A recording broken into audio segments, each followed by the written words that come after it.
Olá, prezados irmãos em Cristo e demais pessoas que estão ao alcance da nossa voz e imagem. Estamos no mês de maio, mês da família, e hoje estarei apresentando o tema Família, bênção de Deus para todas as gerações. Família, bênção de Deus para todas as gerações.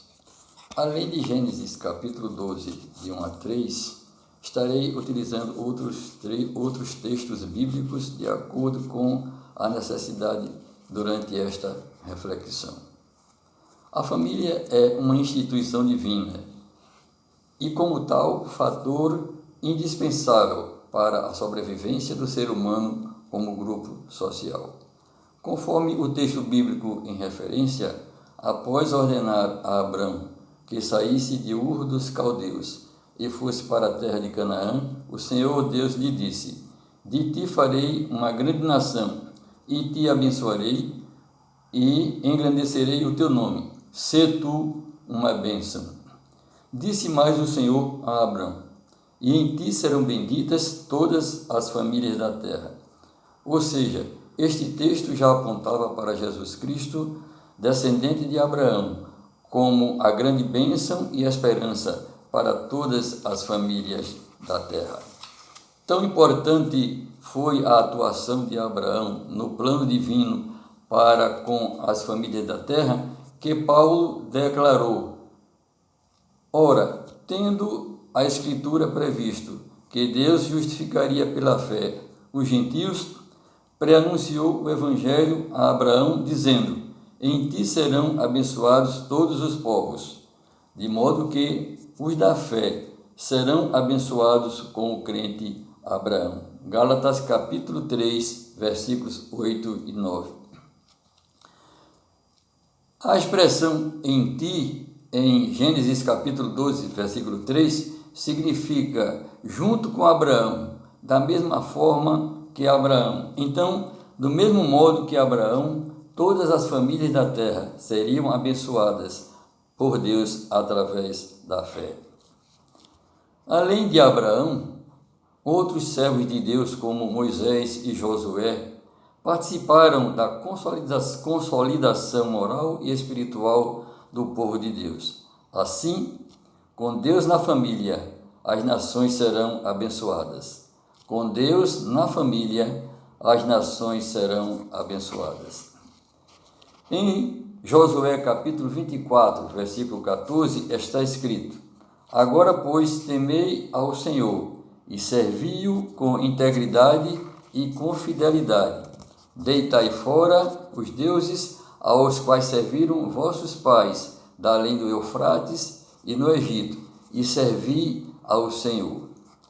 A falta de perseverança no caminho do Senhor, em grande parte, se deve ao fato de que os pais deixaram de praticar e ensinar a seus filhos dentro de seus próprios lares. Ao afirmar, eu e a minha casa serviremos ao Senhor, no versículo 15, Josué estava assumindo um compromisso com Deus, sabendo que o culto verdadeiro começa em casa, começa no lar. Por isso ele diz: eu e a minha casa serviremos ao Senhor. Portanto, os pais são os primeiros responsáveis pela formação moral e espiritual de seus filhos. Na segunda epístola de Paulo a Timóteo, no capítulo 1, versículos 3 a 5, 2 Timóteo, capítulo 1, de 3 a 5, Paulo, mesmo diante da repressão do governo romano contra a fé cristã, agradece a Deus, a quem servia com consciência pura. A seguir, menciona as constantes súplicas, as constantes orações em favor de seu filho na fé, Timóteo. E finalmente recorda a fé sincera, a fé não fingida, que primeiro habitou em sua avó Loide, depois em sua mãe Eunice, e estava certo Paulo, que também habitava em Timóteo. Portanto, a fé genuína em Jesus Cristo, que tem atravessado gerações. É desejo de Deus salvar a família toda e todas as famílias. É desejo de Deus salvar a família toda e todas as famílias. Assim, embora a salvação não seja alcançada por meio de herança familiar, a Bíblia exorta os pais a ensinarem os seus filhos no caminho do Senhor. Deuteronômio capítulo 6, de 4 a 7, Efésios 6, versículo 4. Em Deuteronômio capítulo 6, versículos 6 e 7, lemos o seguinte: E estas palavras que hoje te ordeno estarão no teu coração, e as ensinarás a teus filhos, e delas falarás, sentado em tua casa, e andando pelo caminho, e ao deitar-te e ao levantar-te. A vontade divina era de que o povo, ao entrar na terra prometida, entrasse com disposição moral correta. Assim, os israelitas precisavam. Primeiro, obedecer a Deus. Segundo, reconhecê-lo como o único Deus verdadeiro. Terceiro, amá-lo acima de todas as coisas e guardar a sua palavra. E todas estas coisas deveriam ser transmitidas a seus filhos.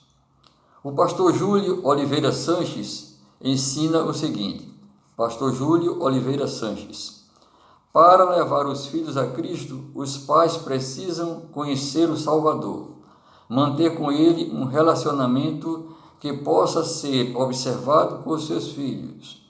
Não basta levar os filhos a Jesus, os pais precisam ir primeiro. Eu conheci pessoas que chegavam lá na porta da igreja e deixavam seus filhos para assistirem à escola bíblica dominical. Uma grande coisa, mas as crianças ainda eram pequenas. Quando elas se tornam adolescentes, vão interrogar: se esta igreja é tão boa, por quanto meu pai está trazendo, meus pais estão me trazendo para aqui, se esta igreja, se este evangelho é tão bom, por que eles também não seguem? Então, diz o pastor Júlio Oliveira Sanches: não basta levar os filhos a Jesus, os pais precisam ir primeiro. A família tem reflexos nos diversos segmentos da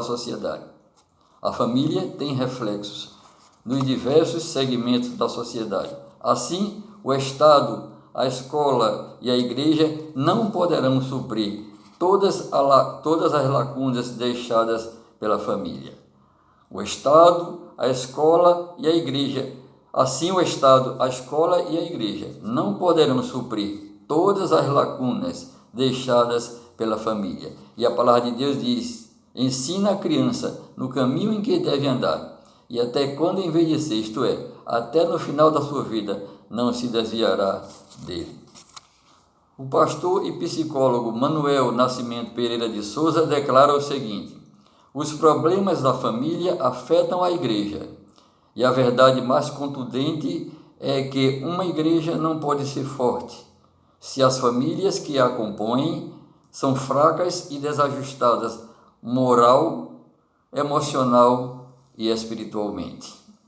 Concluindo, a família, como já dissemos, é uma instituição divina e ela antecede a igreja. Cristo valorizou a família, o lar, quando disse: portanto, o que Deus ajuntou, não separe o homem. Está em Marcos capítulo 10, versículo 9. Assim, o equilíbrio moral e espiritual da família, da igreja e, consequentemente, da humanidade depende da obediência à palavra de Deus. Que isso seja uma realidade em nossas vidas. Deus nos abençoe. Amém.